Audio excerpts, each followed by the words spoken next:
This is Jay Peteranetz, Marvel card artist on Marvel Premiere 2017, Marvel's 80th, Infinity War, and other card sets from Upper Deck. You are listening to the Marvel Card Collectors Podcast with the infamous Ian Taylor and the notorious Norrin Rad.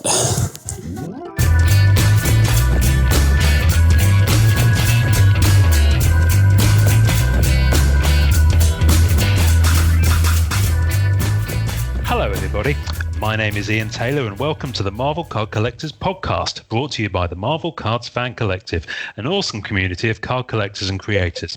You can find our two groups on Facebook, I'm not looking at you, details of which are at the end of this podcast, so come check us out. With me as always, regrettably sometimes, is my co-pilot in all things Marvel cards.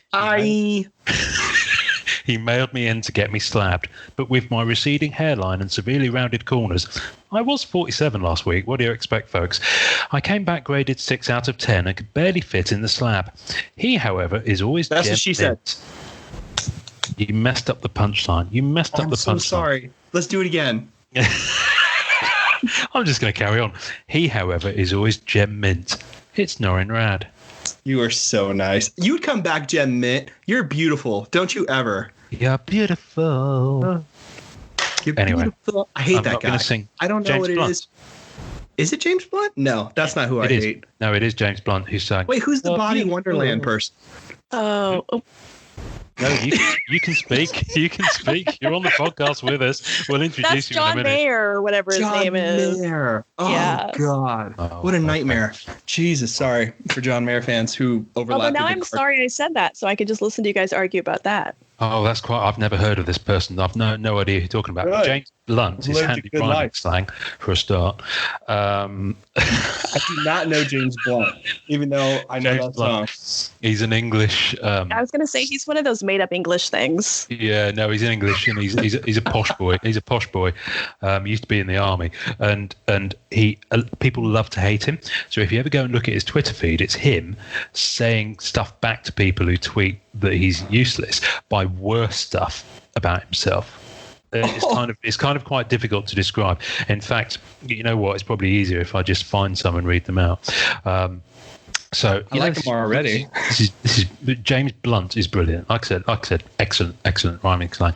But let me give you an example of some James Blunt tweets up in here. Once Google does its job, we're not alone this week, folks, and we will introduce the amazing, the one and only, the guests in a moment. But right, there is. If you type in James Blunt Twitter, the second most. Second best hit is a complete collection of James Blunt's best comebacks on Twitter. What? Exactly. Why does he have time? What a beast. Exactly. So basically, James Blunt. So someone tweeted, James Blunt has an annoying face and a highly irritating voice. And he replied, and no mortgage. Oh. Damn. Wow, that's a good one. And someone tweeted, these are brilliant. I just had to listen to You're Beautiful by James Blunt in the office bathroom, and I feel like someone is with me. James Blunt replied, silent with. Damn. He comes back. The guy burns. Vicious. Good Seriously. man. For example, I'll give you one more example, and I'll put this link in the tasting notes so you can go and find it. Someone tweeted, bloody hell, why is James Blunt still going? And he replied, Viagra and coffee mostly. The guy's an absolute legend. He's brilliant. Good for him. So, yeah, That's anyway. Awesome. I respect someone who can do it that fast, man. Yeah. That's impressive. Yeah, no, he'll say something about that if you ever tweeted it at him. Anyway, not I that feel like I'm ever going to tweet that guy. You know what? It's worth doing it just to see what you get back. No way. Oh, I can't handle when someone unfollows me on Instagram. I'm not tweeting that guy. Now, I just installed an app to track who unfollows our at the MCC pod account as a result of that weird loop follower thing. Uh-huh. And it's I think scary. that would be too hurtful. I can't do it. That's Terrifying. I'm not over it. Yeah.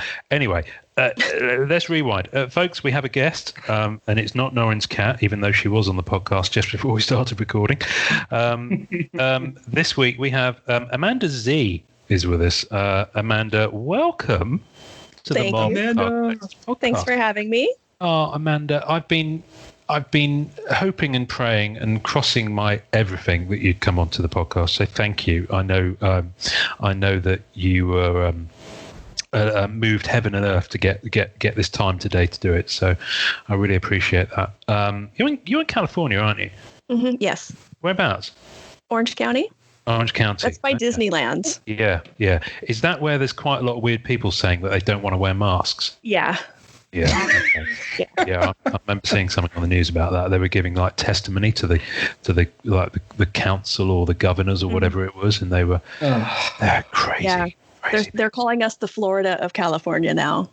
Oh my goodness. Orange County, man. Florida, Orange, Yeah. Florida's, yeah. No, Florida's crazy, man.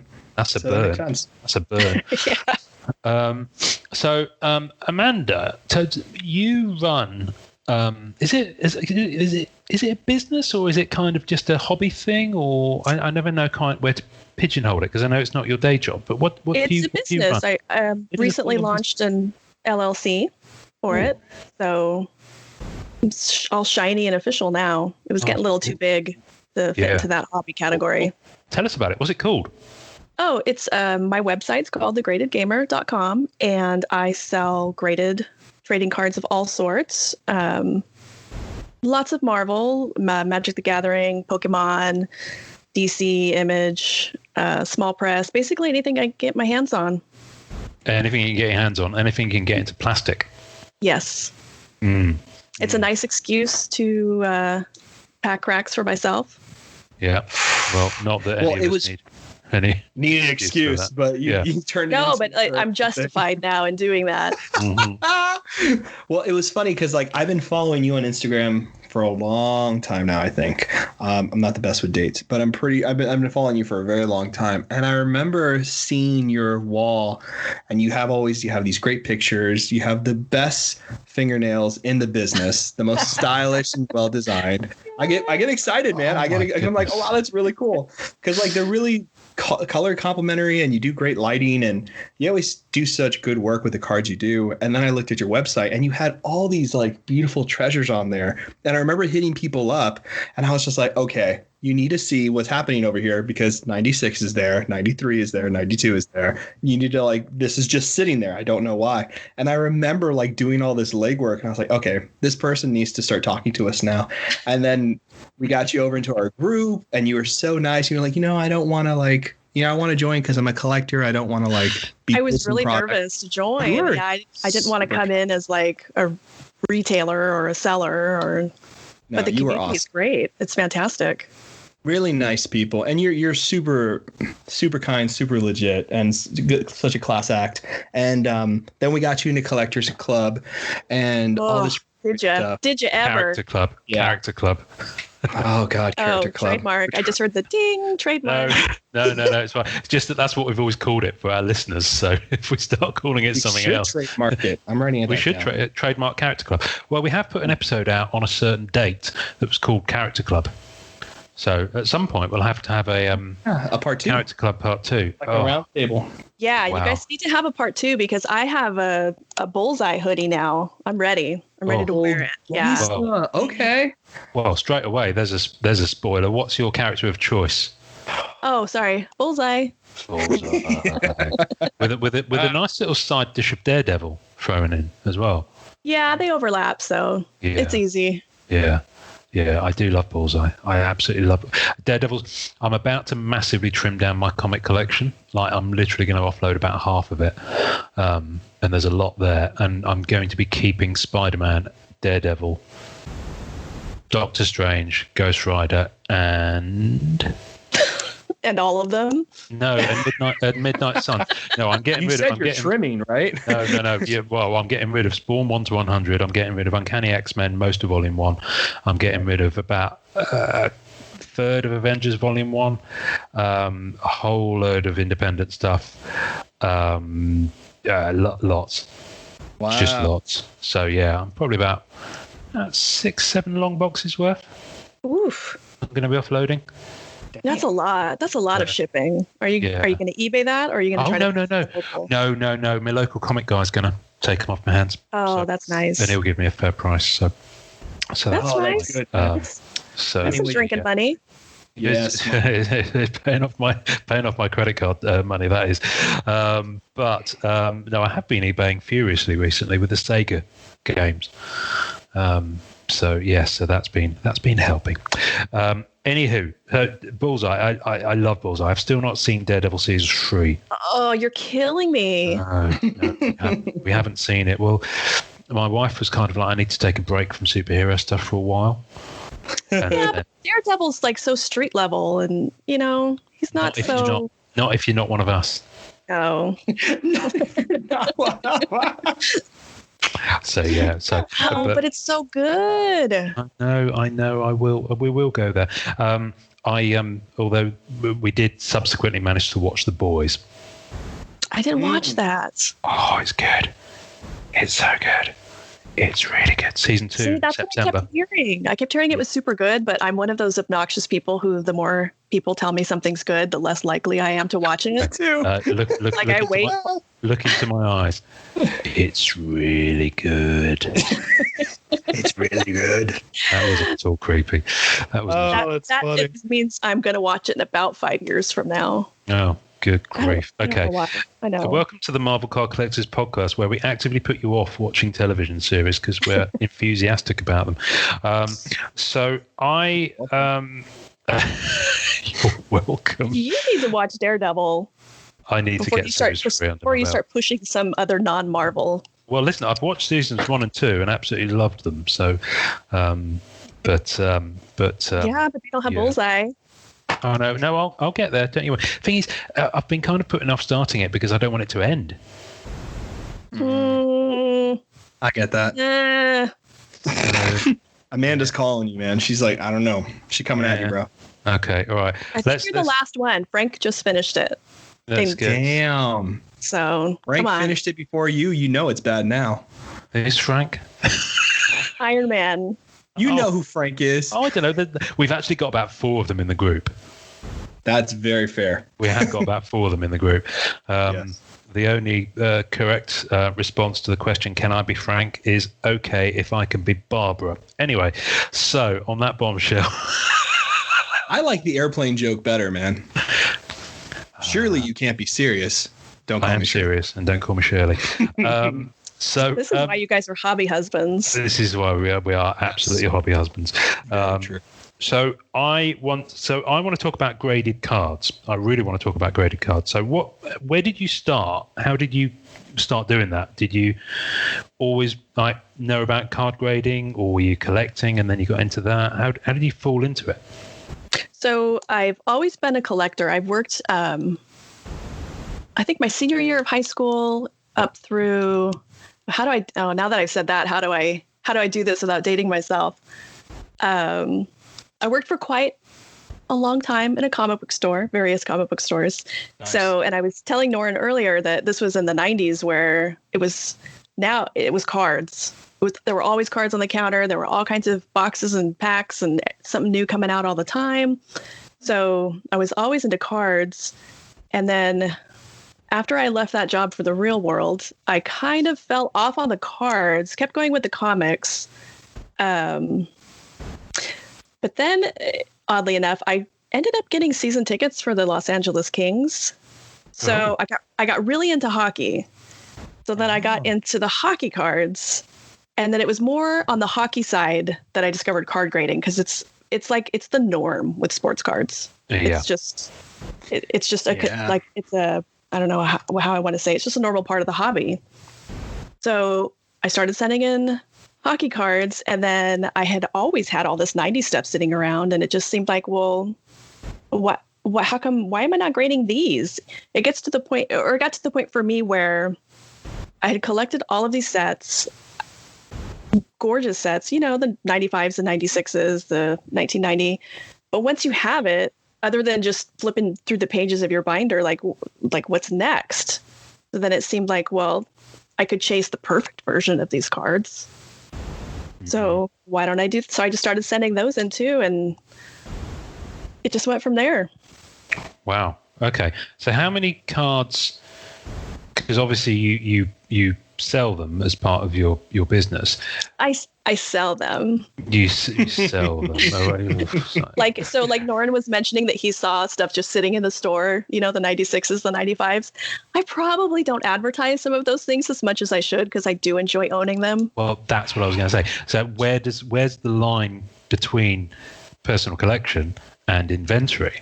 Because you sound like you love them all equally. I do love them all equally, but fortunately I'm also very fickle.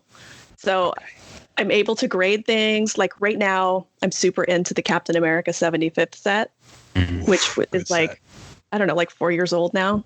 Yeah. So I'm going to go hard for that. And then, I don't know, maybe in a year, I'll find something else. And so I'll kind of move those. But I don't grade anything I don't like. So that way, if it doesn't sell, if I get stuck with it, I don't care. I love having it. Okay, that's interesting. God, I'm jealous. That's good because I'm very picky as well, and I'm the same way. Like I'm like things coming in and out of my possession a lot. Like I'd always try to filter them to the right hands and stuff like that. But yeah, I totally get that 100%. I do have some, obviously, like my Bullseye stuff. I don't see moving that. I mean, you have crazy good stuff. I mean, you've like you gone really 100% on Bullseye, and you have like. I don't want to say too many pieces and out you on stuff, but like crazy clean collection there. Really top notch. I unfortunately joined this characters collectors club on Facebook. That really kind of set me off on that. Like like I said, I've always been fickle, and I was kind of, like I would see people before joining the group who had like these amazing collections, and I was always really envious that they were able to like pick their thing. Like, this is my thing. Like, this is what I collect. And I've always been like, oh, God, I just don't have a thing. Like, I love Magic the Gathering. So I'll do artist proofs on that for a while. And then I kind of fall off on that for a little bit. And I go back to Marvel. So I was kind of leaning towards Bullseye. He's been in cards since the 90s. But then when I got back into probably Marvel Masterpiece 16, I bought one box because I'm triggered by thick cardstock. I hate it. Full disclosure. So I hate it. I hate the thick cardstock. So I wasn't going to buy it. So I bought one box, and the sketch I pulled was Bullseye. And so I thought, I'm like, all right, I got to do it. So it just kind of went from there. I love that story. That's awesome. Wow. How cool is that, Ian? Yeah. So you've mentioned this before, so I'm just curious to understand why. And there will be people listening who won't really know about card. There will be people listening, believe it or not. I bloody hope so. Who don't know much about grading, and I have to say, until maybe about a year and change ago, I didn't really know as much as I do now, and I still feel like I'm only just scratching the surface. So I am going to ask you lots of seemingly really stupid questions, but why? A lot of people would be like, well, why grade a card? Because I came from that mentality, because for me, why grade a comic? And aside from preservation, and honestly, these things are preserved somewhere. They're not going to suddenly cease to exist, and they are reprinted ad nauseum, both physically and digitally. Although you can't digitally print, we can, but not as a anyway. Yeah. If you slab a comic book, you can't read it. So what's the difference between that and slabbing a card? Are you asking me that? Yeah. I wasn't going to chime in. You know more about this than Ian and I put together, and many other people. Yeah. Oh, well, I think initially, just right off the bat, I'll use this Black Cat card as an example. This Reserve Amber. Deep breath, Ian. Deep breath. You don't need to open a card to read it. I mean, I'm not saying that I feel one way. That's what we want you to say. No, that's brilliant. That's exactly the point. I absolutely love graded comics. Love the idea. Obviously, I'm for grading, but I think it's just more. It makes more sense. Well, I don't know if it makes more sense, but with the card, you're good to go. You can see everything you need to see. You don't have to buy a reading copy of your card. Yes. Good job. Front and back. But like I was telling Norrin earlier, for people like me who obviously my initial foray into grading was mostly for me about trying to find that perfect card. Like it's just like the next level of collecting. It's not for everybody, and nobody should feel like their collection's less than if it's not graded. It's just completely 100%. Up to you. It's completely a taste thing. But my number one favorite thing about grading is I'm rough on things, and I am unorganized, and I have stacks everywhere, and Norrin's falling apart over there. My headphone came out. I was like, "Oh shoot!" You should see my loft on my giddy arm. Anyway, yeah, that's why I have a background too. Yeah. But they're safe.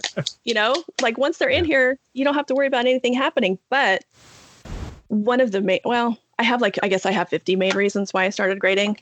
When I first started looking to eBay to supplement my collection, I was getting cards from people who were like, "Hey, this is mint. This is absolutely mint. You're never going to find a mint to your card ever." And I would get it. And it's like, dude, you cleaned underneath your fingernails with the corner of this card. Like, what am I supposed to do with this? This is not mint. They don't show you the back. They don't show you the edges. They crop the image. It's a nightmare. Nightmare to buy cards. Yeah, absolutely. And fair enough. My idea of mint is not everybody else's idea of mint. I'm crazy strict, or I'm picky. So having any of the third-party graders, CGC, PSA, what's the other one? Beckett. Yeah. Any of them, it's like you're basically asking a third party, could you review this card for me to confirm that, this is the grade? And then once they slab it, it's going to stay that grade. Yep. And that's it's funny because like Ian was saying, when I first started this hobby too, and I was collecting cards and putting on top loaders, I came at it from a sketch card collector's background because I had some of my cards when I was a kid. And then I was like, okay, I'm going to do Surfer. And then I started going for the full master and, cataloging and doing all this stuff. And it became very much like trailing the character's lineage through trading cards. Right. Mm-hmm. And now I'm at a point with my collection that I'm personally happy with, which is what everyone should be doing for their stuff. Because again, this is supposed to be for fun. I'm at that point now where I'm like, I want a staple that says this is a 10. This will always be a 10. And it's universally accepted as that. Mm-hmm. And that for me is the next step for my collection, is to have the whole thing graded and to have the full registry. Because also for me, being the character collector that I am, I like the idea of another site having that full checklist, because now there's a history to it, right? There is that lineage. Usually, because Ian knows this, and I'm sure, Amanda, you're learning this as well as you go through this. Sometimes you think you know every Bullseye or Black Cat or Surfer card or Iron Man card or Captain card, and then suddenly someone has something like, yeah, I got this parallel, and you're like, I keep Ian, finding stuff for you. Oh, it happens to me all the time. Yeah. All the time. Kevin in the group, he's always sending me stuff, and I'm like, what? I didn't even know that was a thing. And Kevin, we're lucky in the group too, because we have so many people that are so knowledgeable, that I'm always finding things that I don't know. Like now I'm down the rabbit hole of stickers that are card size, which I really hate myself for doing, and foreign cards, which I also am disgusted by myself for doing.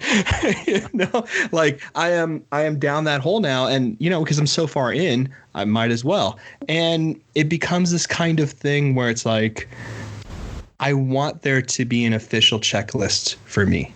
And the only way to get that official checklist for my collection and to have that pedigree eventually and all that kind of good stuff is for grading, if I can be honest. At least that's what I'm seeing, which is why I'm so interested in what you do and the approach that you've taken and the time you spent on this is just, I don't know, I'm seeing that as the future a little bit. So you've started a master set registry? Yeah, I started the registry set on PSA. They accepted or whatever. Like I did the whole email thing. Yeah. So they, but not everything's in It can be there. a long wait to get that published. So I got really lucky. Yeah, it took maybe half a month or something like that.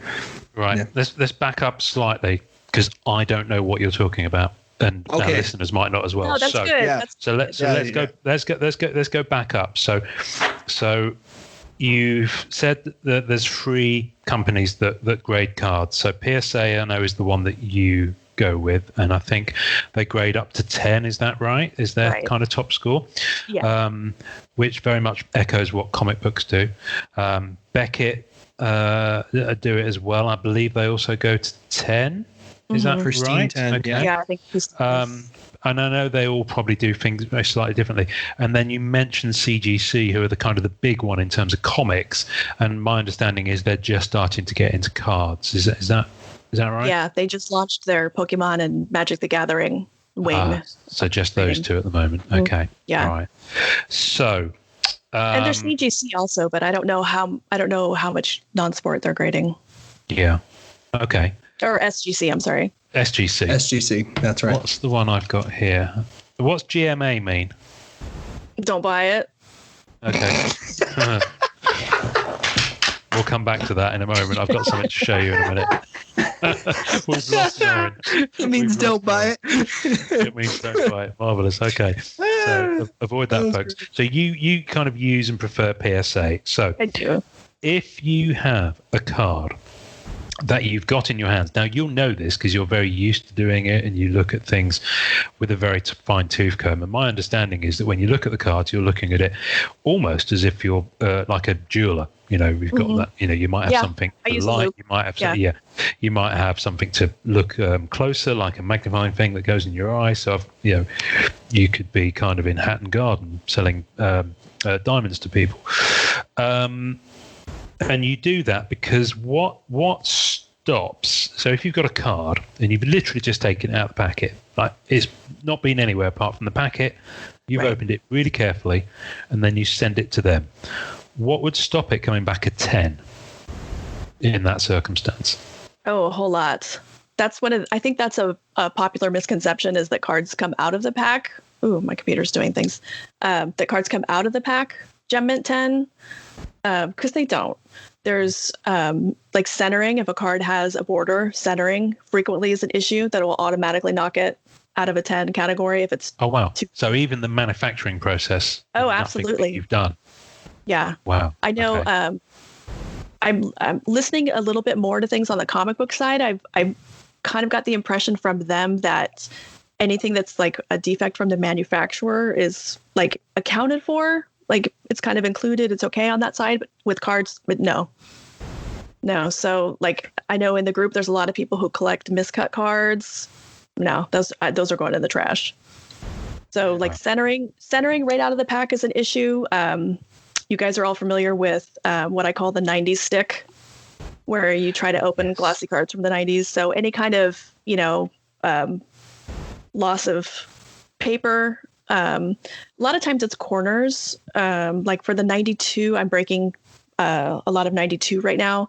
And for some reason, the corners are rounded on a lot of some of these older cards. So that's you're just instantly done. Those are the things that I look at first right away. Interesting. Okay. It's in that 90s stick. I recently opened some Silver Age. It's not every set actually. I just opened a box of Marvel Universe Series 3 from 92, and it was beautiful. I did it over. Sets are all fine. Oh, I did it over several days because I was just enjoying it so much. I literally did like 4 packs a day for like. There's a lot of packs in that box as well. It's the old boxes are so fun, and they do have so many packs. And it was so nice, and it was just and because the cards are so nice, it's a big set, but there's not too many elements to it. It's just 1 to 200, and then kind of a promo card for the binder and then the holograms. That's it. But Silver Age, I noticed that the gloss. So it's all to do with. And I know storing it can impact it, but I think a lot of it is to do with how it's made in the first place, because there are certain sets that are infamous for sticking. So that has to be to do with the manufacturing process. And Silver Age, Yeah. Yeah, I It's heard just- two things. They just start breaking down. Yeah, I heard two things. I heard one, if they're kept in storage units, no air conditioning, that's not going to help. And also how they stack boxes on top of each other. So if you stack a lot of boxes on each other and there's a lot of heat, that gloss kind of acts like an adhesive and starts, basically just peeling on top of each other, from what I hear. So it has to do with like people who are box collectors, because we have a lot of people in the group who are box collectors. Keep them out of sun, keep them in air conditioning. You know what I mean? Like sometimes that can avoid that kind of mess, from what I hear. It's tough. And I know I've heard people say, throw it in the freezer or open it in a hair dryer. That's the one everyone always says. Or I haven't found any way to save the cards once that's started. But the last box I cracked didn't have any of it. It was perfect. So I mean, they're out there. Okay, that's interesting. So you send them in. So what's the process you use PSA? So let's pretend that 2020 isn't happening, because I'm sure a lot of us wish it wasn't. I'm happy the way it is. Yeah. So let's rewind a year. Okay. So it's August 2019. And you've got a load of cards that you're pretty confident, because you've examined them and you know what you're looking for, are going to come back a pretty good grade. What's your process? What do you then do?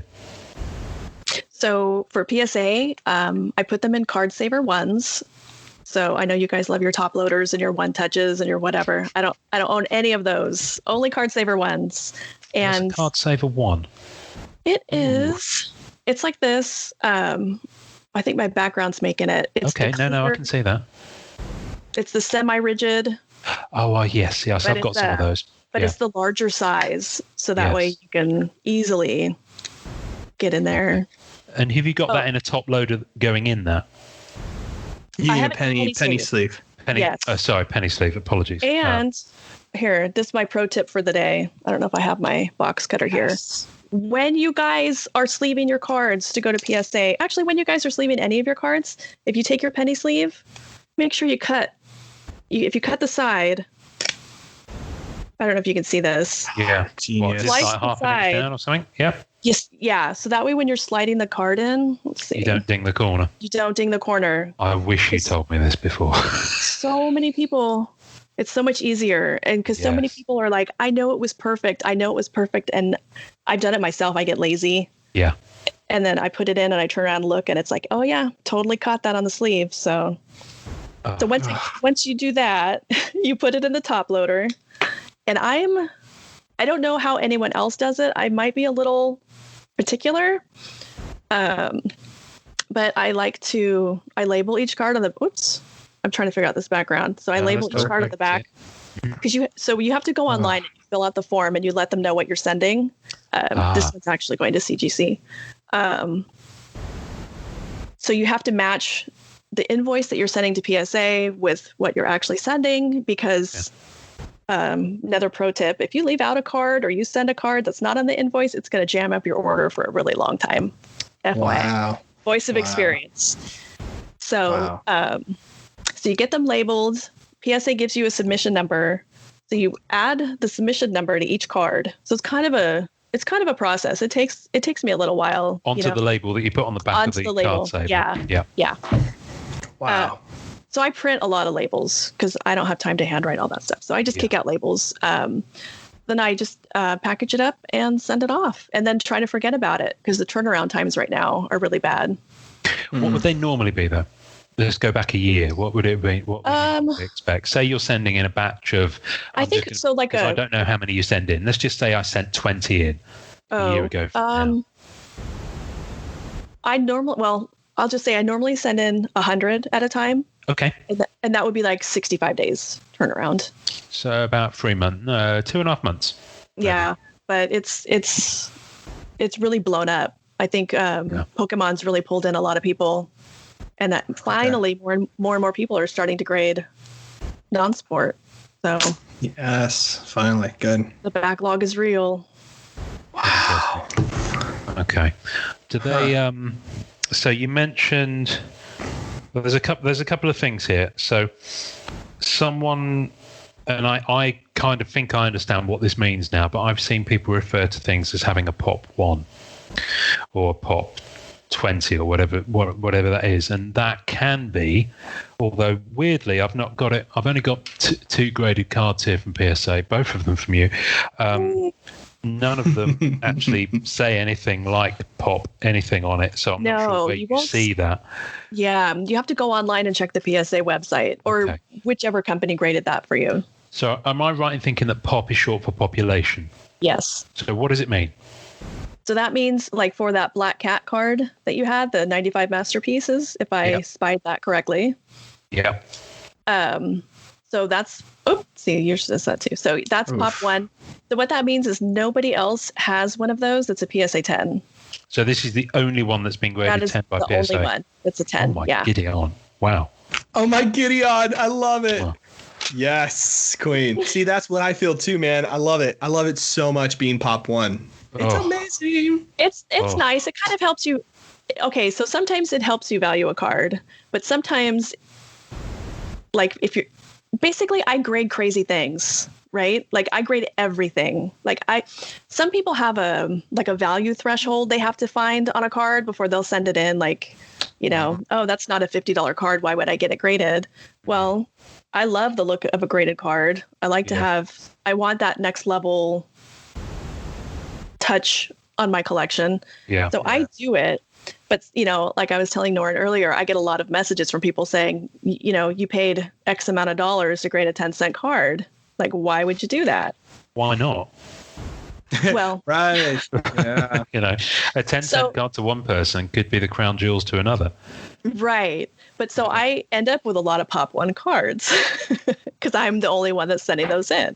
Right. I got you. But when it's interesting, I think when that's the most helpful is when you have a PSA 9 and you can see, okay, it's a Pop 20 with like 110. So you can kind of gauge like, okay, people are trying to get this card graded, but only one of them's gotten through so far. So maybe it's, like the 92 masterpiece, those foil etched cards, maybe it's condition sensitive, so you can kind of gauge like, okay, this one's a little harder to get through. Interesting. This might be worth trying to get the grade, or like I do it for when I buy things. So like if I'm wanting a graded card, like right now I'm on the hunt for something. I shouldn't say it out loud because of course then it'll come find me and then I'll have to pay for it. A first edition base Dratini from Pokemon from the 1990s. Oh, no, you need to put that out there. You need to put that on your Instagram story and blast it out there. I know. So I need to. I got to hit people up. The 1999. I have no idea what you're talking about now, by the way. You didn't do Pokemon, did you? Did you ever do Pokemon?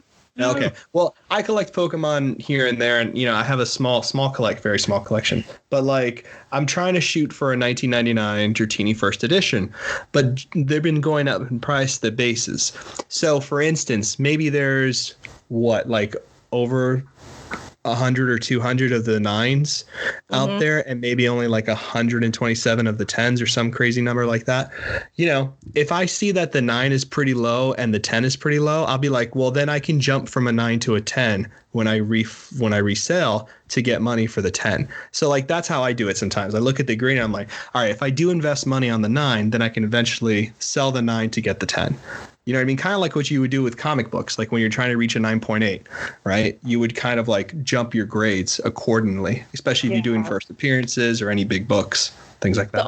The only time that gets kind of wonky is like, if we stick with the Pokemon example, if you were like looking for a Charizard and you'll see like a ton of 9s and less 10s. And part of it is just that people are cracking those 9s out and sending them again to try to get the 10.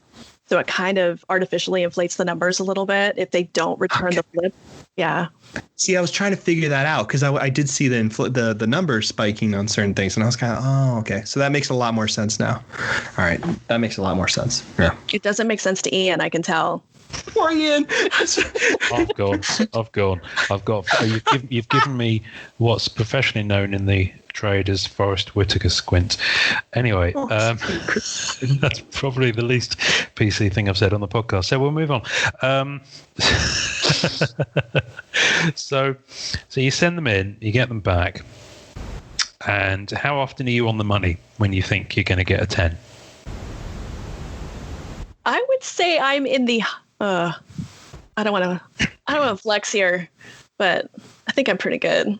Okay. That's a fine. good We'll flex. take it. I like that. We'll take it. That's I a don't want good to put a one. number on it.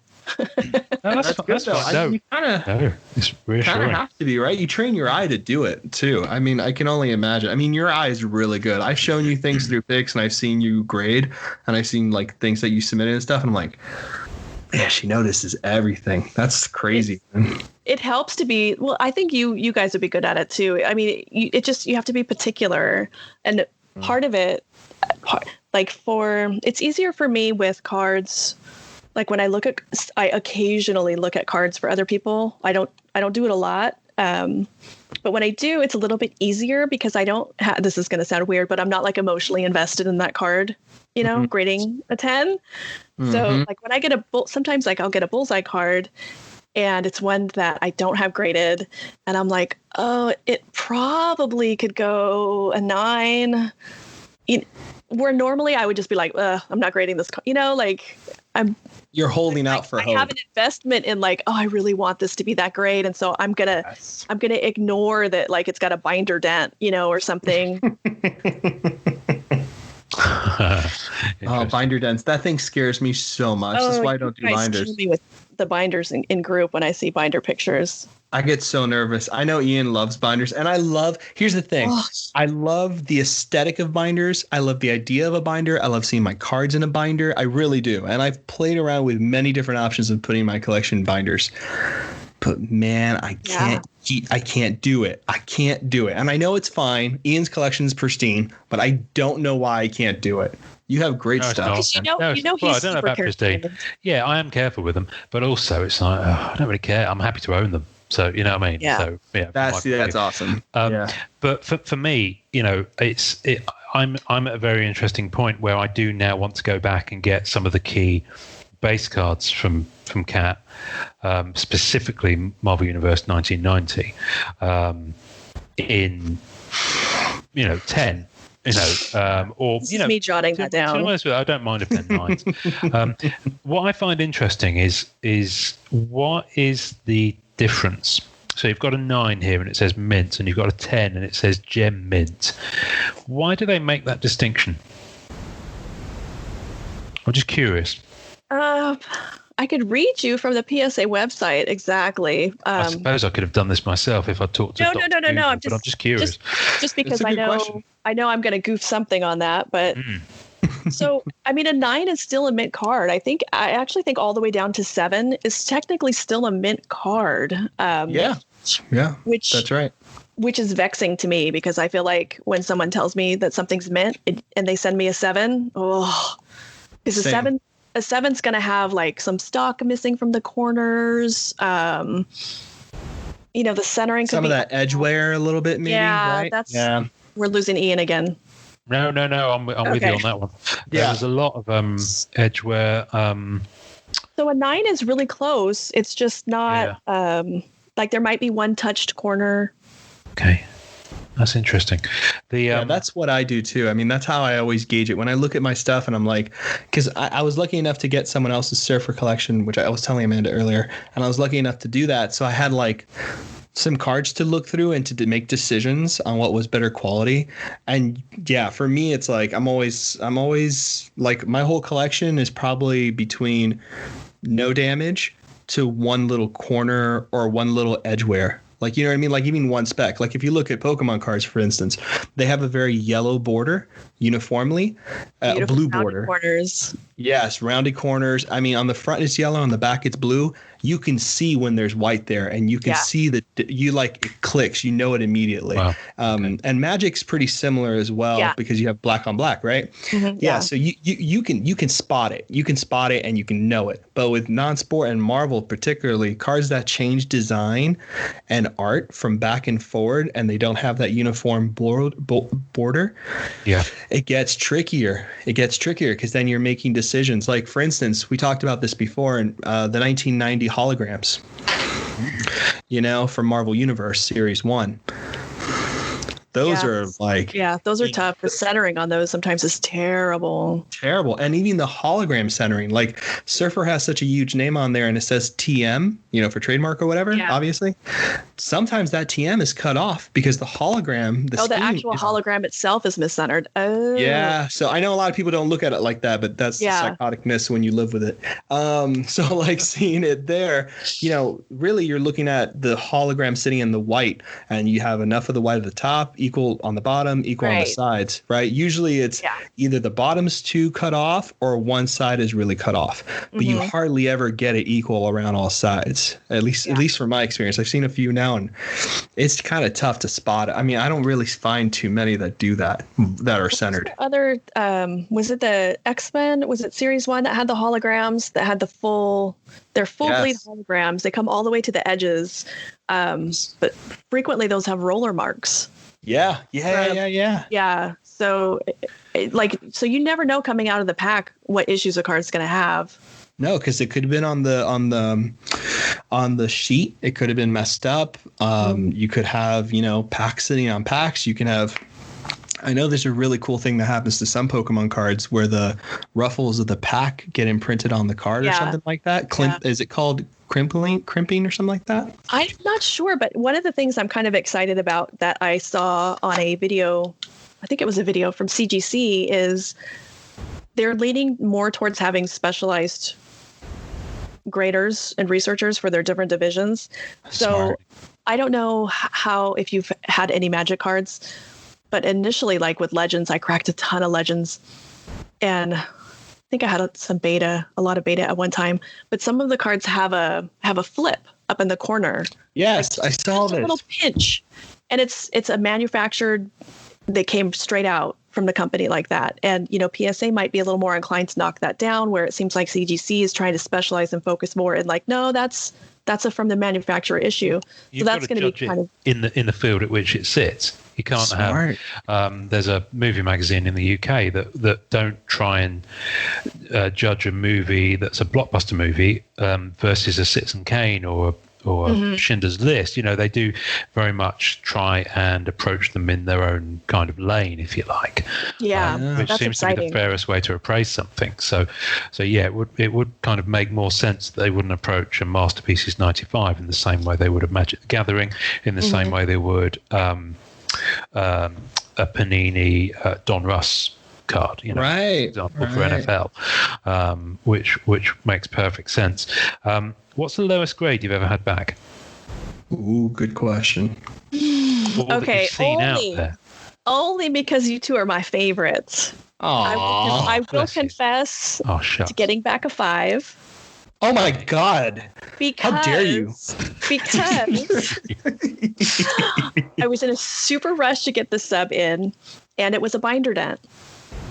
It was a binder dent that I didn't pay enough attention to the surface of the card, and it got through.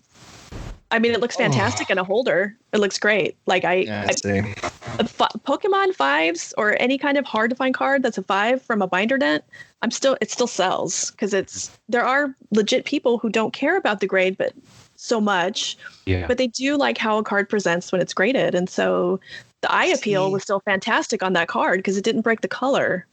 So, that's nice. That's really nice. They present beautifully. Now, what I find interesting is that you've got the. So I've got 2 here that came from you. One that I purchased and one that you very kindly added in as a gift. So thank you. I can't let you have your only graded card be a 9. I had to send you a 10. Oh, bless you. No, I really appreciate it. Thank you. So, and just because I saw it come up on your Instagram feed, because you certainly not so much recently, but you used to sort of put cards up for sale on your Instagram feed, and it would be kind of first to claim. And I saw this X-Men Archives card, and I just really liked the way it looked. Mm-hmm. And for me, that kind of just, we were talking about the other day, it just kind of came alive. So nice. Because it was in its own frame, it was separate from the set. You wouldn't normally look at this card in and of itself as anything special, but when you take it out and put it in its own context, I just thought, you know what, I really like that, and that I would be happy to display. Now this plus the black cat, they're in their kind of plastic frames. I really like they're very light, obviously, but you've got them in a kind of a sleeve, which is sealed. So talk to me about why you put them in there, because I'm guessing they don't come in those, or do they come in those? They do not.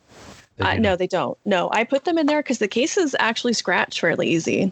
Okay, that's cool. And I don't like that. It's distracting to me. Same.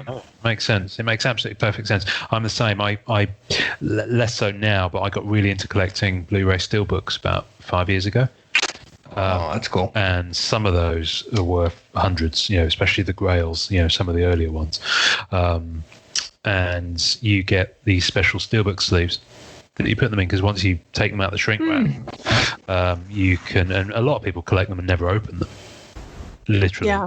And we'll buy multiple copies of the same movie in different steelbook editions that come out with different slip cases or different effects on the outer case or whatever.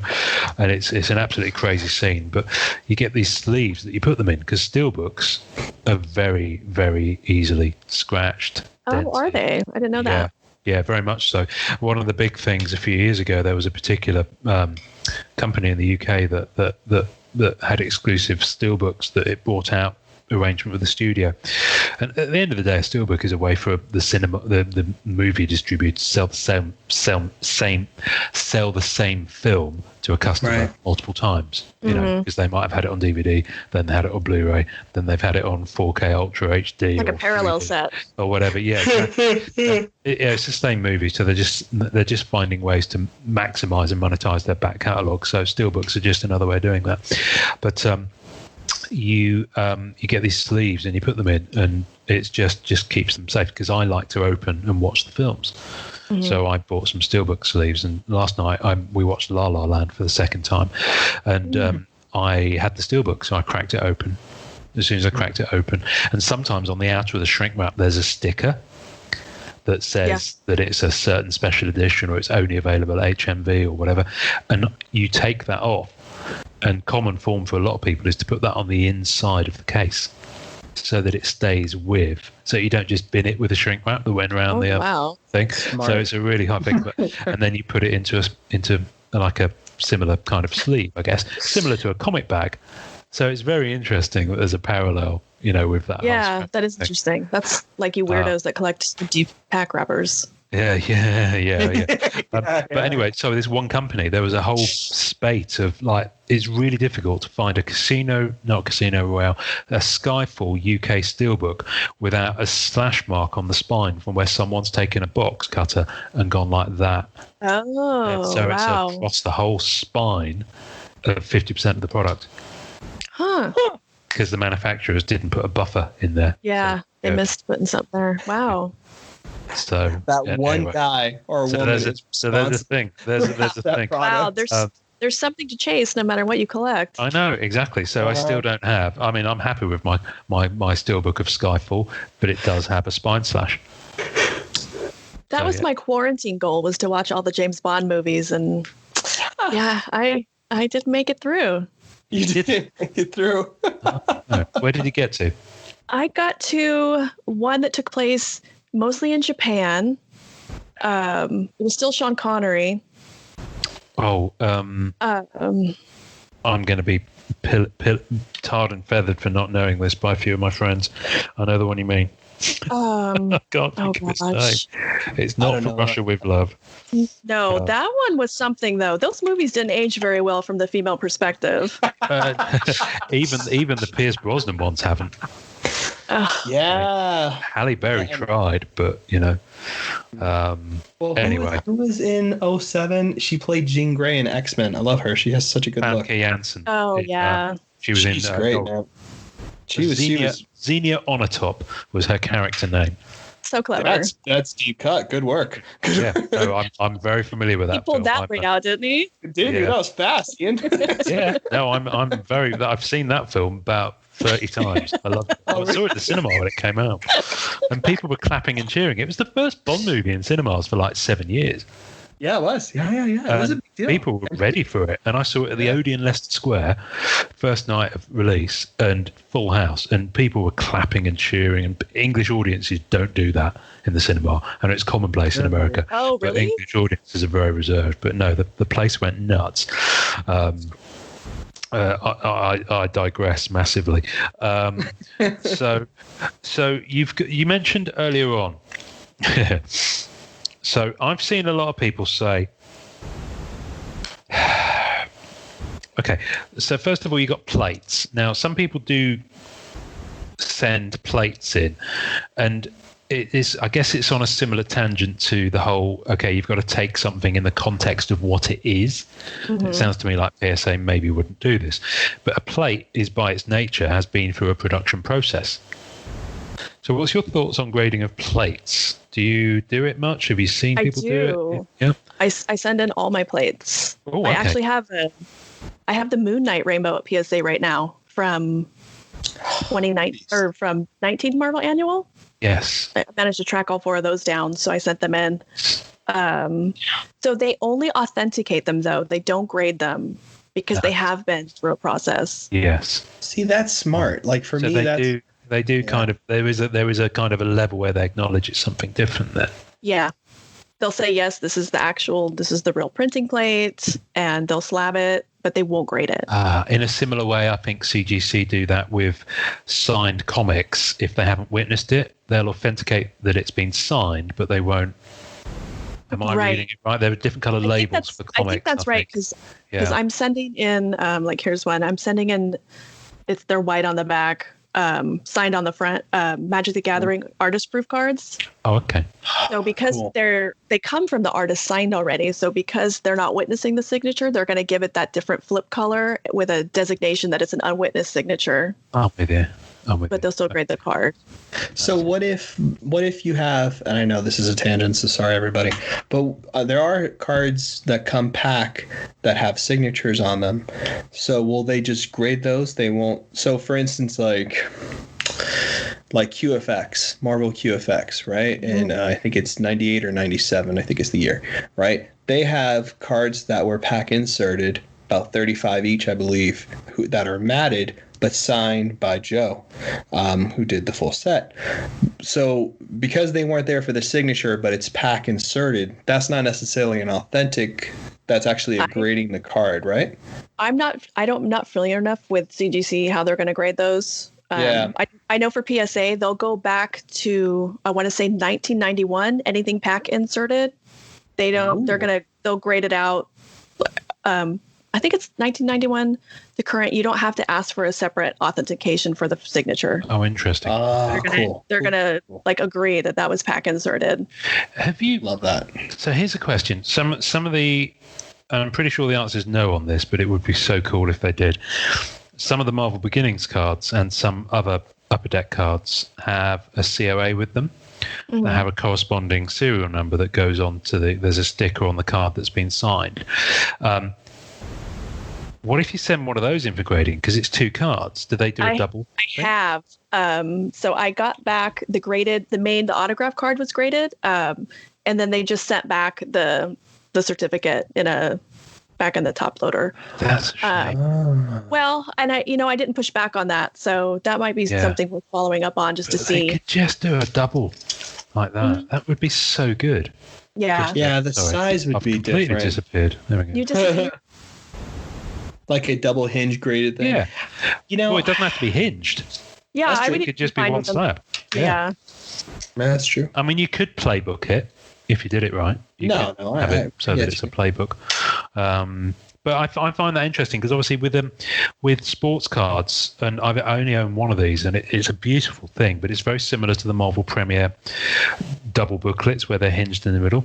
They do playbooks where it opens out like that, so you might have a piece of game worn kit on that side and a signature on the other side or something like that. And I've only got one. It's absolutely beautiful, really high end. And so obviously the non-sport, so Premiere is a prime example, and Jambalayas of course are a prime example, is where they've taken a card that exists in the sports world and ported it into non-sports, in this case Marvel. So the playbook apparently aren't a new thing. They're new to me, but they're not a new thing. They've been done for quite a while. There's a series called Panini Playbook for NFL that comes out every year. I find it hard to believe, given how many sports cards are graded, because I know that's a really big deal, grading sports cards, especially if they go back decades and decades and decades. You've got 30s, 40s, 50s baseball cards where grading is absolutely everything. And that is also about preservation because they're of a certain age. I find it hard to believe that they wouldn't have come up with something that would actually grade a 2-panel thing like that, given that's the lion's share of their business is sports car. It's interesting, but maybe, I think that is interesting because I wonder if they already have that for the sports side since they do that already. I don't there. know. That's what I was just looking right now to see if I could find that. Yeah, but the thing is, with the playbooks, of course, they are joined in the middle. Well, what I'm talking about is a separate card that authenticates the main card. So, I see. So Marvel Beginnings, you have that separate card. Yeah. So now I have to keep both of them together because I mean, if I sell that, I can't remember what it was. It was an autograph card, but it had the separate COA, and I know I've got them together somewhere. But I would assume whoever buys that card is going to want that COA. Yeah, absolutely. You have to. Yeah. Absolutely. I should push back on that. But yeah, I think they're missing a trick there, personally. I wanted to ask, because it just occurred to me while you were talking, is you've got one thing where it's a pack inserted card and there's the misconception that it can come out and it can be 10 if you just hold it with a pair of tweezers and put it in the thing. Probably not tweezers because they'll cut into the surface of the card. But if it's e-pack, then it might be a new card, but it's been in a warehouse. It's been handled and sorted. Yes. The order's been packed and come out. So have you seen a difference from that process in terms of I have. I was going to find one of my latest babies here. They're all Marvel Weekly, for example, is it? Yes. Oh my gosh. You graded those. I finally got some graded. That was kind of a battle with PSA. One of the downsides, I'm a big PSA fan. One of the downsides is that as a non-sports collector, we're kind of alsos, they're a sports card company, but they also grade. They also do us the favor of grading our cards. So there was a lot of back and forth to get them to grade the weeklies, but they finally did. My Daredevil. Yay. Oh, so excited. Awesome. But it is a 9, and I think I'm going to be happy with 9s on this set because there is so much handling on these cards that's going on before they get to me. Wow. So I think between EPAC, Tecumseh, although I was going to show you, and I don't know where it's at, but I did get back. Oh, here it is. Oh, this is my current favorite baby. Go on. Yay. This is my beautiful. Ooh. So what Amanda's holding up? We'll put pictures of these on the tasting notes, by the way. Yes. Okay.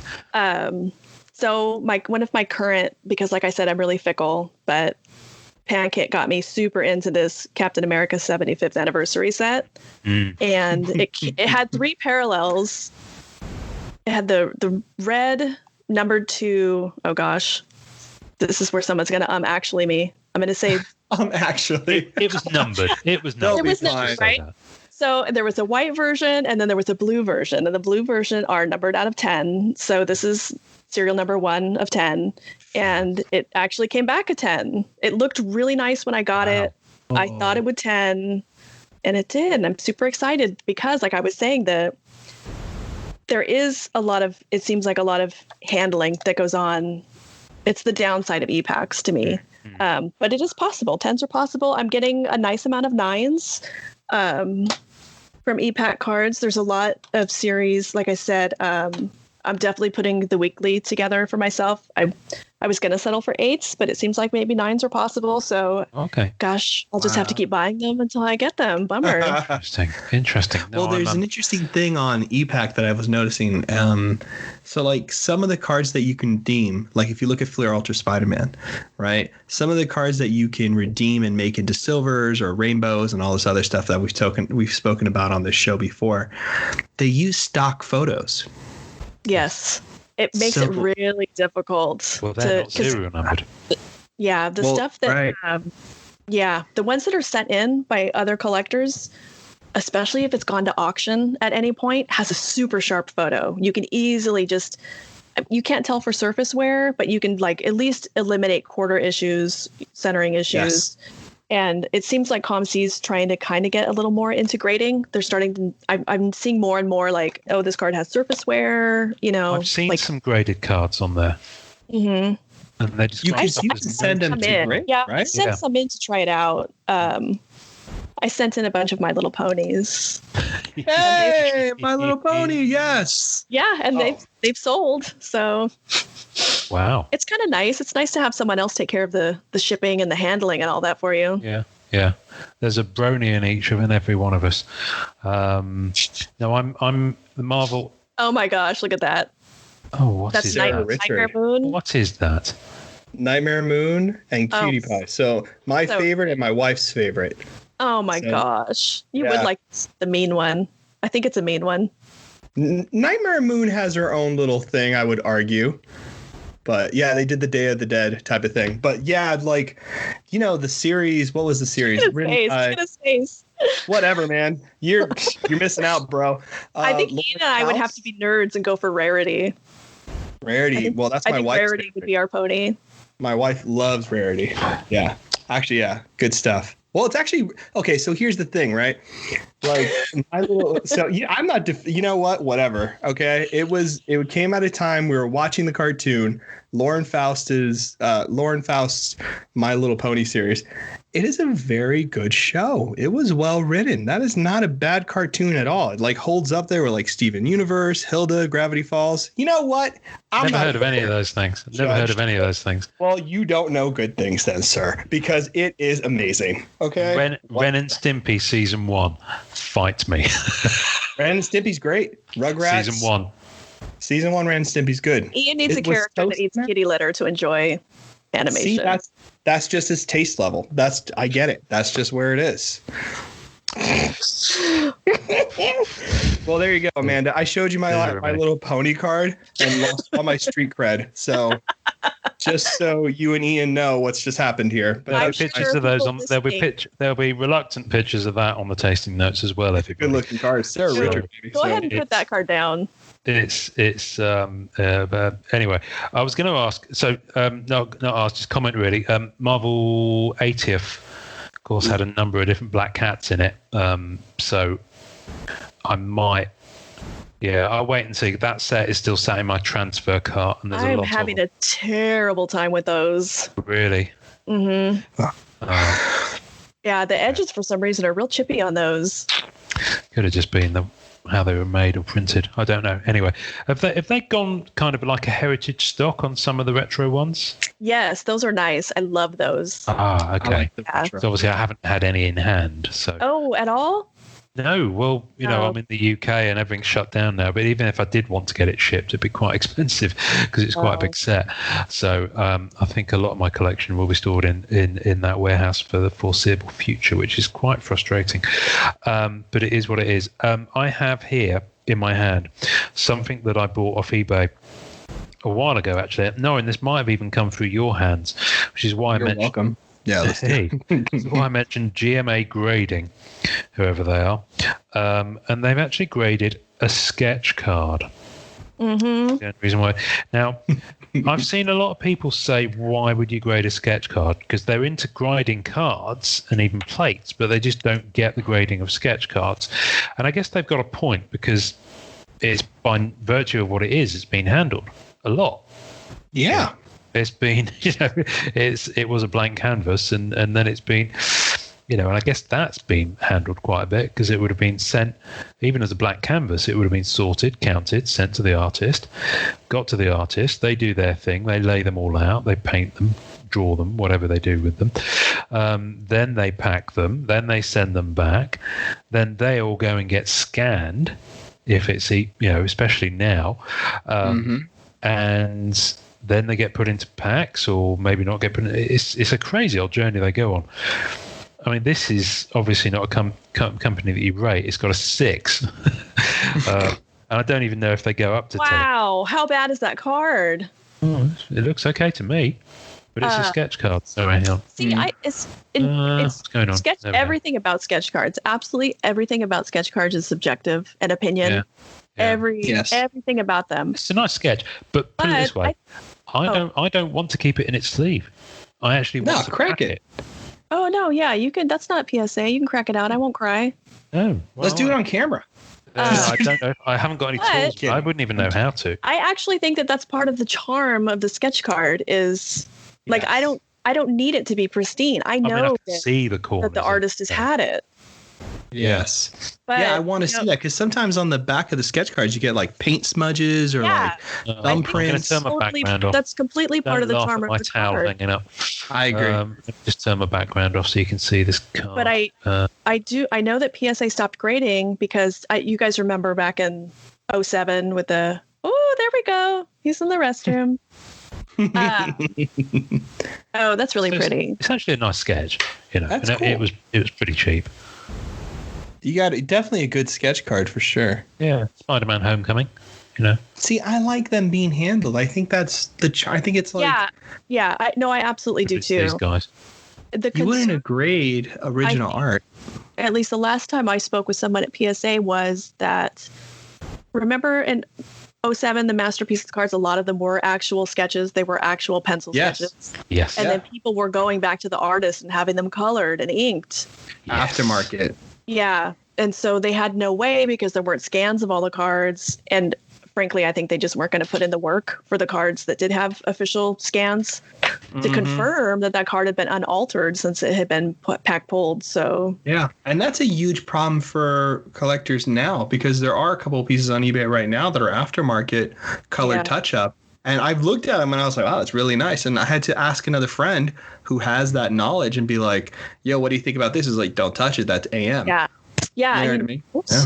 I mean, it's clear when, like, if you see I think there was a Liefeld 07 Masterpiece sketch, and it's like, Yes. well, Wow. he wasn't on the set, so that's not. That's not aftermarket. legit. Yeah. That's not pack. Yeah. Because a lot of the Marvel Masterpiece 07s, and I believe the 08 was the same way. If they were AP, they had a red top border, not the blue, brown, and green, right? So it's blue for 07, brown for Series A 08, and then 08B. brown. Yes, like that's an artist-proof card. That. I never noticed that. Yeah. So like Because that it does has the say red artist the proof top. on it, but it doesn't. I never Yeah. noticed Color. the color difference. Yeah. Yes. Yeah, that's what I noticed about it too, because artist proof is set on the bottom of the card. Yes. But yeah, those red ones are nice. I always try to look for blanks on those, but you don't come across them very often. No, you don't. You don't. I've got one aftermarket, but it was Tony Perner. Is that black cat that I mentioned before? but that's it's awesome. him who coloured Oh it. yeah. So, I mean, there's. and he's actually signed it and said, I wouldn't mind having an aftermarket if Mr. Hell no. Sienkiewicz, could you please aftermarket this card for me? Yes, of "We'll course. have a word. We'll have a word. We'll see what it says." So on your your content on Instagram is brilliant. I just love the way you frame it. I love the way you photograph Oh, it. thank you. I feel I love spammy sometimes. No, I love the time that you take. no. You put a lot of care into creating that content, and it shows. And it really actually shows off your brand. One thing I will say is, when I got these cards from you, you put in You put in this graded gamer sticker. Was it a sticker or magnet thing? I've got stickers and I magnets love- and pens. I love that you do all that. Bump. It's on my fridge. I have one on my fridge. Oh, no joke. good. Oh wow. Yeah. We want to get some of that stuff together for the podcast, actually. But Okay, I'll send you guys the link to who I time and use. money. Oh, please, Please do. do that. That's Please do. perfect. Yes. Yeah. Yes, okay. because I've I'll do started that. playing with. I want to get some postcards made, so that we can, so that I can include them when I post. Do actual physical trades with people. Who knew? Yeah. Sending them Yeah. through the mail, that kind of thing. It's nice. Like, I'm selling a bunch of stuff on Mercari. Are you guys using Mercari at all? Is that what it's no, not yet. Yeah. Yeah. So I'm stuffing Merch those. table I'm familiar with, but Okay. I'll look at any options really, quite frankly. We've been wanting to do T-shirts for the best part of a year now. We've got the designs, we just haven't done anything, to get them going. Oh, So, that's cool. Yeah. so yeah, they're really cool. Actually, they'll work really well when they're done. So,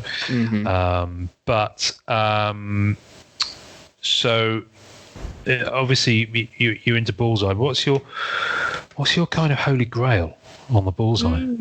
Ooh, What are you after? the big question. That's tough. So right now I'm super into original art, published comic art. Ooh. I have a page that I'm super excited about right now from Old Man Logan. 40 something.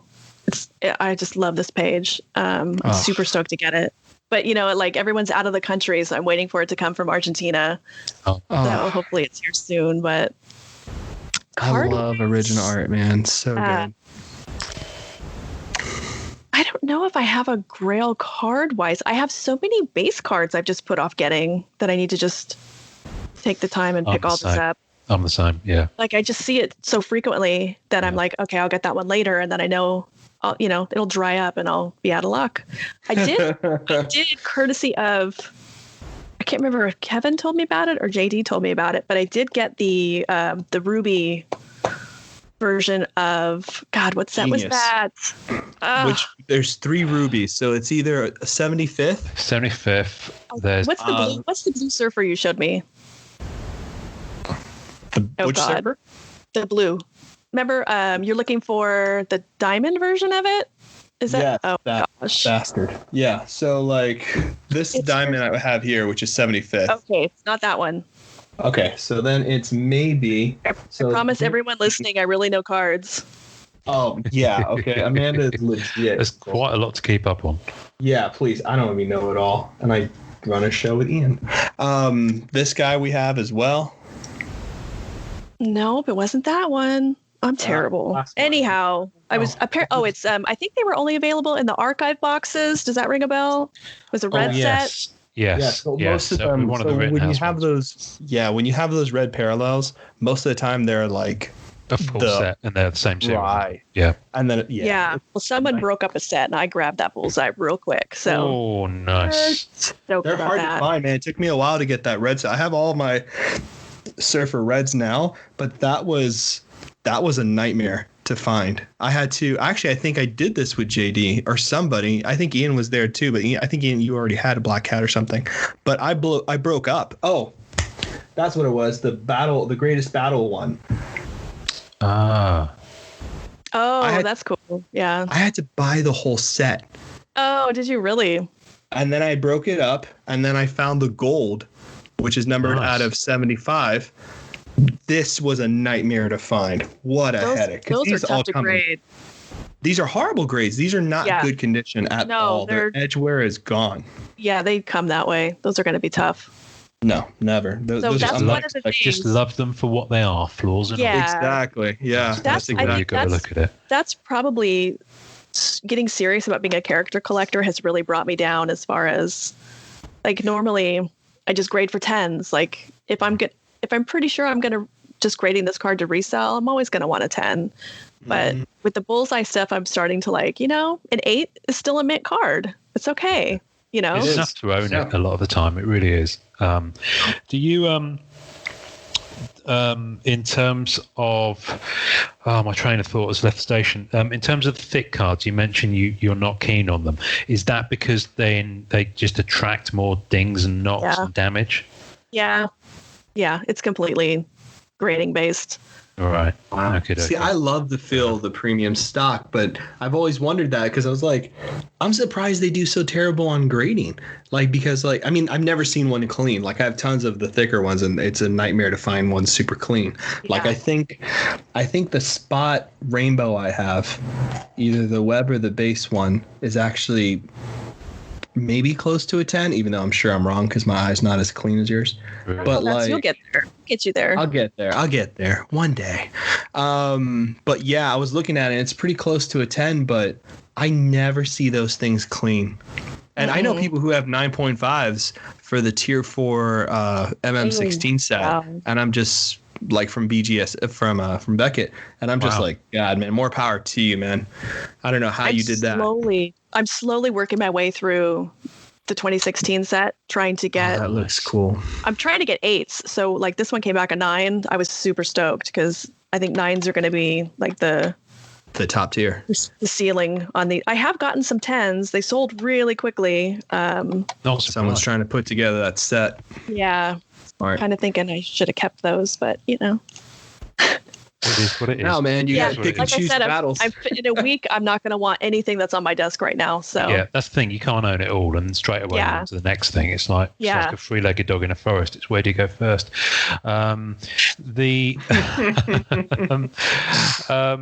So, what advice would you give if someone's sitting there thinking, I wouldn't mind getting into graded cards? What would your advice be? What would your top 3 tips be for someone who's looking to acquire them, not necessarily grade them themselves? Oh, okay.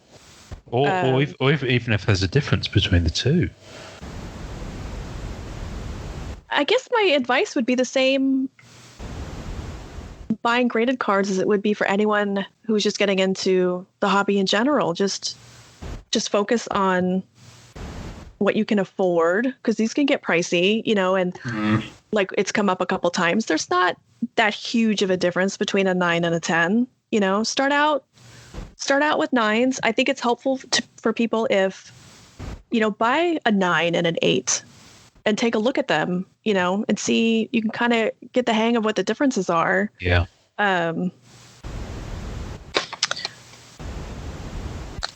You stumped me on these top 3 tips. Oh, that's quite all right. If you've just got that one, I mean, the one thing. Well, actually, we can come back to them if you have any others. So I'm kind of full circling now. So Norrin, you mentioned a registry. Yes. So what? Explain to me what that is, because I think I know what it is, but so this is barely what I know. So this is barely. Amanda's going to be able to extend on this. Okay. Also, like, one of the major tips you mentioned, Amanda, which I'm like obsessed with now, is the cutting of the edge for the penny sleeve when you slip in your card. That was wonderful. So that's a huge one for me. Hey, here's my dog. There's my poodle. Oh my gosh. We'll post a picture of him in the tasting notes. Hang on, I'll take a photo of us all. I'll take a photo. Oh, do it. Hang on a minute. Wait, how do you do this? Hang on a minute. There's something on here the way you can do it.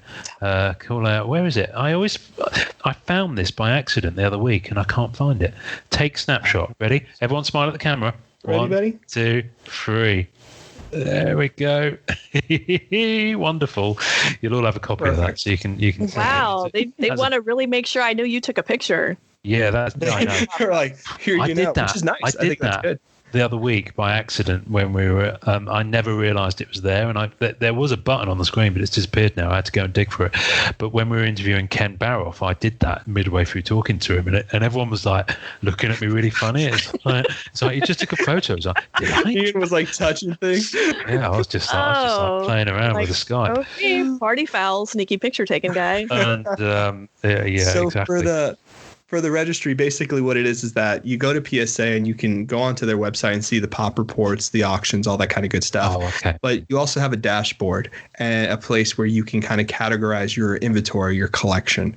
And what you can do eventually is you can say you're going to collect something specifically, and you can request from PSA to have that as a checklist registry. So now you will have that list of all those cards in that set. So people do it for sets and stuff like that, but I started doing it for the character collection because I was like, well, this is going to be down the line something, make your own collection, kind of what we talk about here. But that's like the base level stuff of what I know.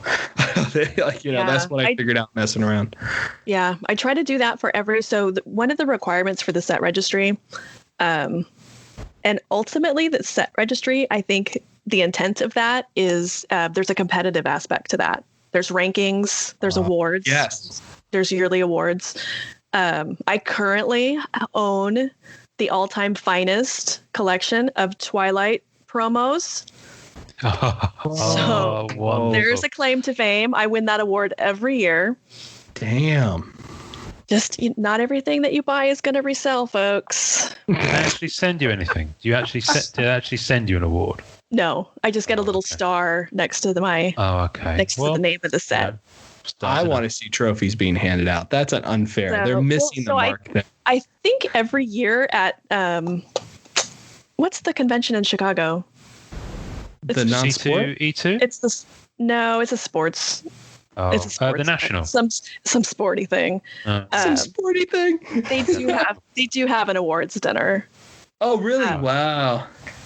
So, but in order to, and I don't know how it worked for your Surfer master set. I don't either.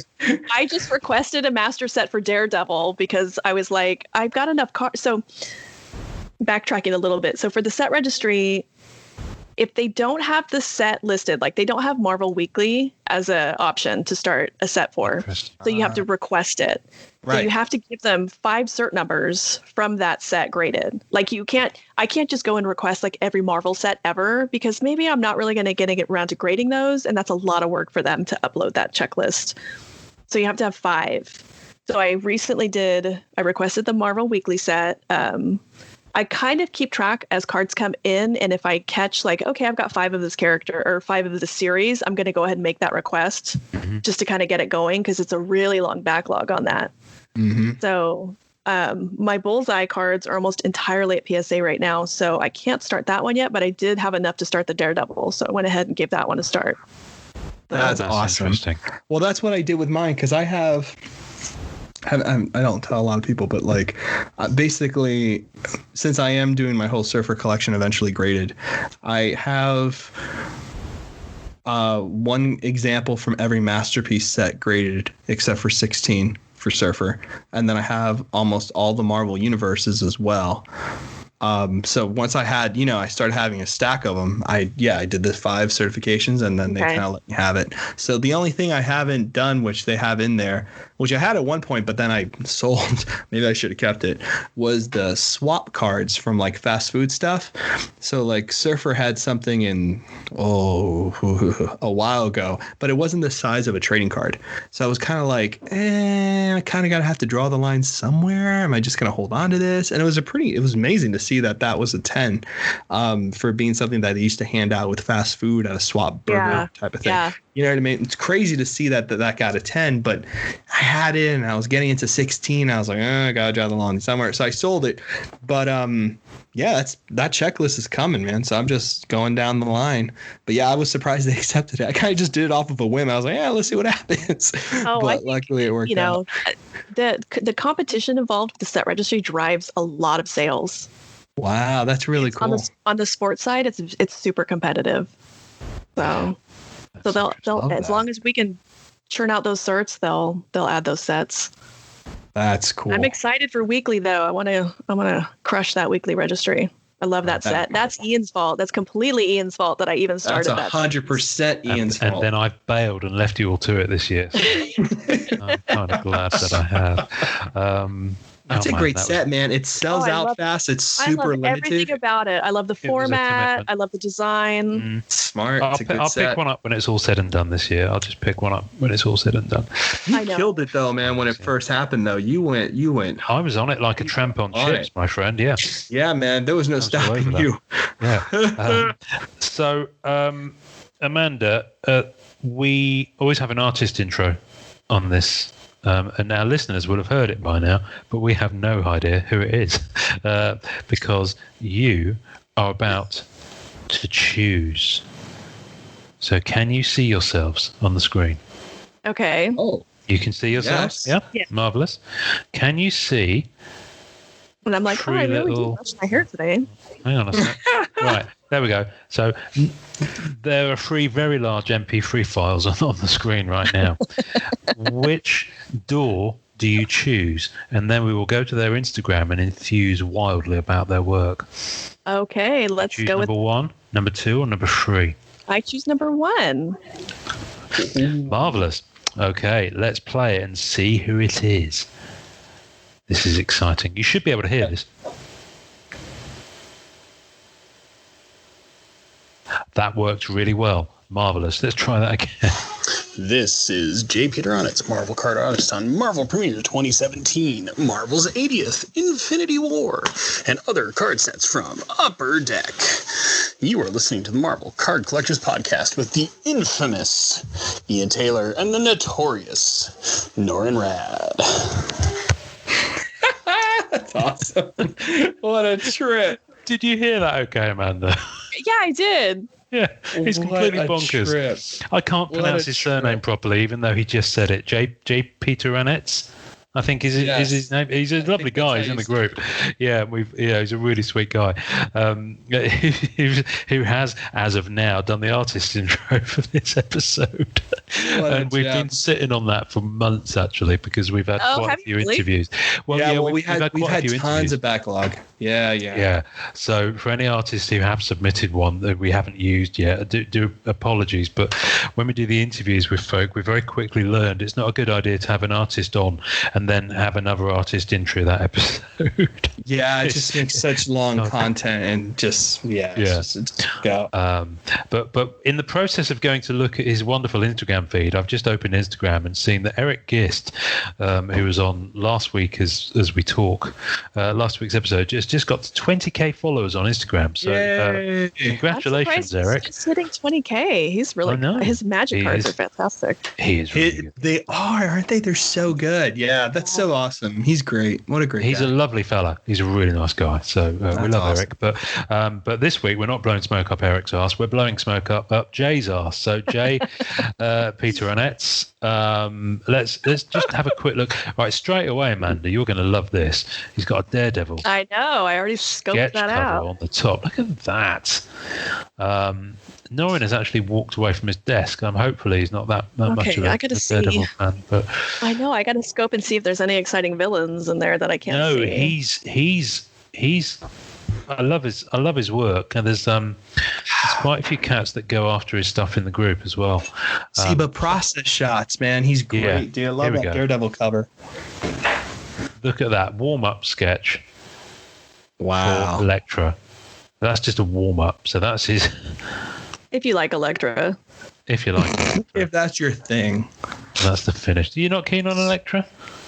Well, being a Bullseye fan, I'm a little biased. I suppose. Wow, you really do take it personally, don't you? Oh, I'm such an idiot. I have the Surfer card. I love that thing. Yes, you do. Moron. How did I mess that up? I've no idea. But I've seen these. He's in group. He is in group, yeah, and he was doing kind of daily sketches, kind of towards the beginning of lockdown, and just putting them out there. And I have a feeling, Norrin, did you snap that one up? I did. I did. Well, he posted it and he was like, "Oh, looking to do this," and I just spent tons of money on something, and I was like, "Oh God!" It's like, do I do this? And then it is. Look. Oh, there it is. Yeah. The colors on that are fantastic. It almost looks. It's so good in person. Yeah. So good in person. Like, he killed that sketch of him. He really did. I love that piece. It was so funny because I was looking at it and another surfer collector messaged me and he was like, "Hey, you know, someone did you a surfer, right? That's actually really good. You should get it." I was like, oh, okay. And then someone else hit me up and I was like, nope, I'm done here. Let me go pick this up because too many people have been like, you need this in your collection. I was like, yeah, that's so true. But I love it. Laugh. There's a network of surfer collectors and they all talk on this secret underground communication network. 100%. What does he, just out of interest, because he's not posted pictures of the back. Is it on blank stock or is it on personal stock? It's great, man. It's blank, just blank, but just like blank on back. Oh. It's thick though, and it's nice. It's really cool. Really strong stock. I mean, it was super nice to do that. There's some cracking stuff here. I love that. I love it. That's really cool looking. Wow. I'm just going to scroll through. I just want to find some of his. There's so much stuff on his Instagram feed. It's brilliant. But I just want to scroll. Look at that magic. Oh, that blob. Yeah. That blob. We've never really talked about Rodney on the show, have we? I think we've mentioned a couple of times, but Rodney will be missed 100%. He was great. What an amazing character collector. The OG character collector. Yeah, he was. Every time I see the blob, I think of him. Me too. And he came quite late to our group, and he was in it for maybe 2 or 3 months before he passed. He made a big splash. He did. Just a touch. Just a touch. I mean, he made everyone smile with his passion. And his posts were fun. Rodney, the number of pieces of work that people were working on, because he was very supportive of artists, and commissioned a lot of artists to do a lot of work for him, and a number of them hadn't finished them, and I think is it his niece? I think it was his niece collected them. Yeah, has kind of taken over the mantle. So she has a great. I mean that blob collection. It's iconic. Like I heard whispers of that collection for years. And I'm sure did too. Oh yeah, and I remember him back on Scoundrel. Yeah, I remember him on Scoundrel. Yeah, and he meant OG character collector who went on it hard. I mean, he had everything. Absolutely, everything, and a really nice guy. And we were days off from having him on the podcast as well. We were. It was so devastating because he wasn't feeling good, and then obviously but. Rodney Davis, you will be missed. But that magic's really back nice. Back to Jay's sketches here. I love Jay's magic. I love that magic. There's actually 4 progress shots here. He's got the very beginning of it, and then you can see it gradually building, and then it's finally finished. Oh no, that's a different character altogether. So only 3. Blink. Oops. Never mind. Yeah, it was going to be magic. Turned into Blink at the end. But yeah, he's a really nice guy. I love him. So Jay, thank you for that. There's so much good stuff on his Instagram feed. You can find him by going to the Instagram, and I'm just trying to scroll up to the top so I can read out his handle. And you'll find him at Jay Peteranetz, and I'll put this on the tasting notes, but it's JPETERANETZ. Did I get that right? Did I put too many E's in there? Say. Oh, dearie me. Jay, I love your surname. Change it to Smith and we'll pimp you again. Jay. He's a really sweet guy. He was really hungry going after Marvel 80th comic cuts around the same time as I was. That's right. That's right. Yeah. Amanda, did you ever get in hand? Because I had to sell my signed ones because I was just having to trim you down. you sold me my beautiful. Did you get it in hand? Guy's backside. It's at PSA right now. Grading comic cuts. That's an interesting. That's meta. Because it's a comic, and they were getting slabbed for years, and then it goes to, that's a bit twisty on my head. You've got a graded comic this cut. one. Initially, these comic cuts made me so angry. Like I was so like, why are you cutting up a comic? And then I saw the video with Bubby. Oh, right. Okay. I love it. I love it so much. I know that was a thing for a lot of people, but I love it, man. It's great because what they did, and our boy Bubby, was the man cutting them himself originally. So that we did, which was it was the funniest thing in the world because we've been watching that video like dissecting it, and then it was him just younger, which cracked me up. But like, I think what he was saying on that show too was that. You have to understand, right? When they started that kind of stuff, the comic books they were getting were the ones everyone was throwing away. Yeah. So this whole idea now of like CG seeing a 4.0 or 0.5 or missing covers, all that kind of crazy stuff, at that time, those things were like wasn't happening. Yeah. They were just reader copies that just got way too torn. So they were in a way recycling. You know what I mean? Something that was being discarded. And then what I found so brilliant about it was that when you put it in a card, all of a sudden now you get to appreciate that panel. Yeah. At least for me, it became where I got to see the comic book in a whole different way, and it became a collectible thing again. You know what I mean? Like they did that with 80th, where they have those things like we're just talking about. Yeah. But love the signed ones. Love the ones that are signed. Yeah. That might be where I draw the line on that. I'm over halfway through the regular ones, but. I don't know if I'm happy with the artist's face on the card. Is that weird? That's like the first negative thing I've ever said on the show. I don't know. I do and I don't. I don't know how I feel about it. I think I love it because there's a Steranko one, and I'm such a smitten kitten that. Oh, yes. And he's just a cool looking dude. And so he's a great looking dude. I love him. He's amazing. Sinkovich is cool looking as well. Sinkovich looks really cool. Sinkovich has a really good Sinkovich when you see Sinkovich. You know what I mean? Like, I feel like that. He's on my list of artists to swoon for. He's so nice. Along with David Mack. A silly Sienkiewicz story is I was at a show one time and I had like a grip of posters and I was like on a mission to get them signed. I didn't know for sure who was going to be there. I just kind of had like this poster tube and this is what I take. And if I run into them, fantastic. And he was there and I was so excited. Total like fangirl, like, right. I asked him to sign. I don't know if Ian's going to know what this is. There was a Batman one-shot, Arkham Asylum. Yes. Ooh. Dave McKeon was the artist on that. Mm-hmm. Kind of similar in my defense art style. Oh, Even though I know full well that he was not the artist on that. I asked him, like, oh, I have my Arkham Asylum poster here. Will you sign it? God, he was so nice. He's like, I'll absolutely sign that for you, even though it is not my art. Oh. And I was like I had like this, wait, what? What? Oh my God. It's not. I know it's not. And then he said something like, maybe I wasn't the only person who had asked him to sign that. I don't know if he was just being very sweet to me, but that's my story. That's nice. He was very nice. That's really nice. Yeah. That is really sweet. Well, okay, so I got super. So the first time I went to the con was just recently, which I saw your pictures. Right. So like my embarrassing one. This was weird. So the guy who wrote Babylon 5 and Silver Surfer Requiem, who I can't pronounce his name, and J. Ian's gonna Michael help me out. Straczynski. Nailed it. His work in Silver Surfer Requiem is beautiful. And that's one of my favorite books ever for the Surfer graphic novel. And it's just gorgeous and limited 5-issue type of thing. And I went up to him. It was going to be a huge line. Luckily, I was the first one there. I just happened. And then this line of 50 people behind me. I couldn't believe it. They had posters. I mean, it was crazy. Yeah. And I went up to him and I was like, I just want to tell you, you did it justice. You know what I mean? Like you were so nice. You took care of the surfer on his way out. Like it was so well done. I mean, you absolutely killed it. And he looked at me and goes, well, technically I did kill him.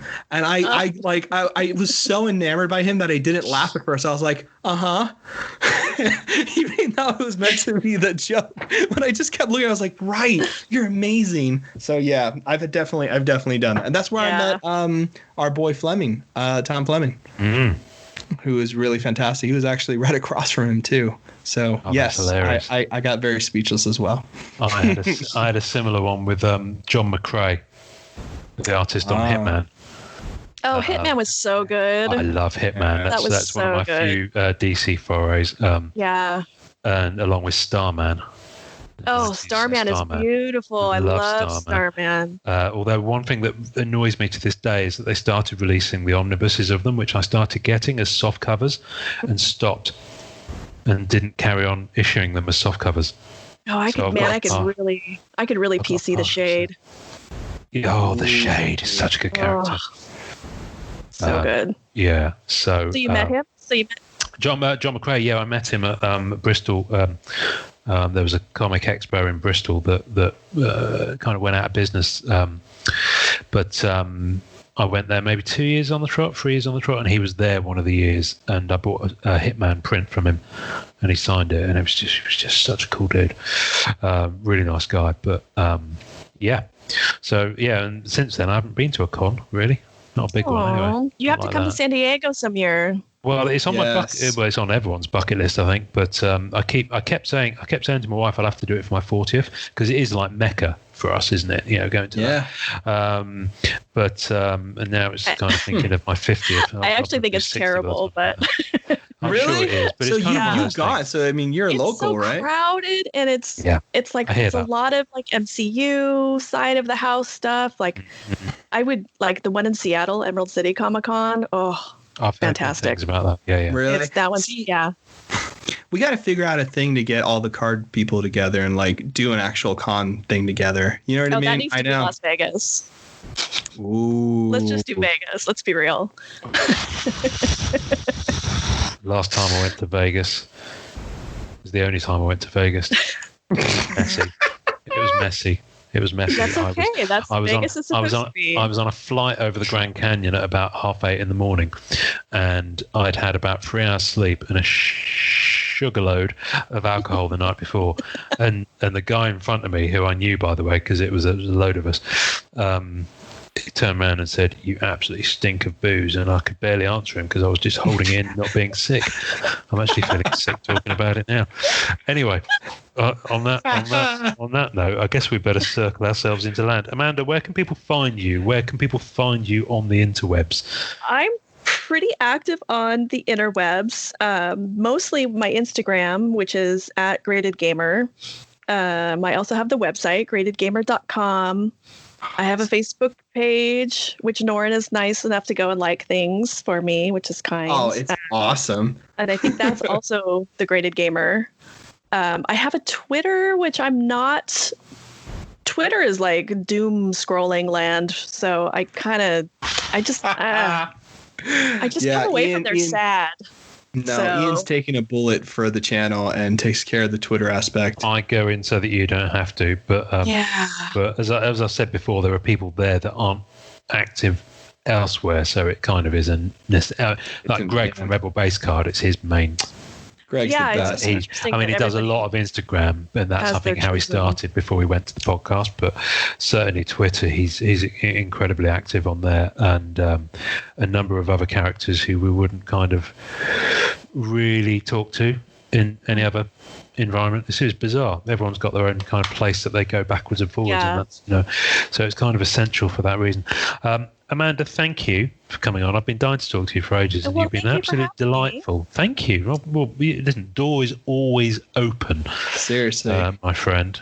Thank you. I guess at this point, would you be so kind as to end the show for us in our usual inimitable style? And I'm not going to look at Norin while you do this because he'll crack me up. What are you about to write, Norin? Are you about to write the wrong thing?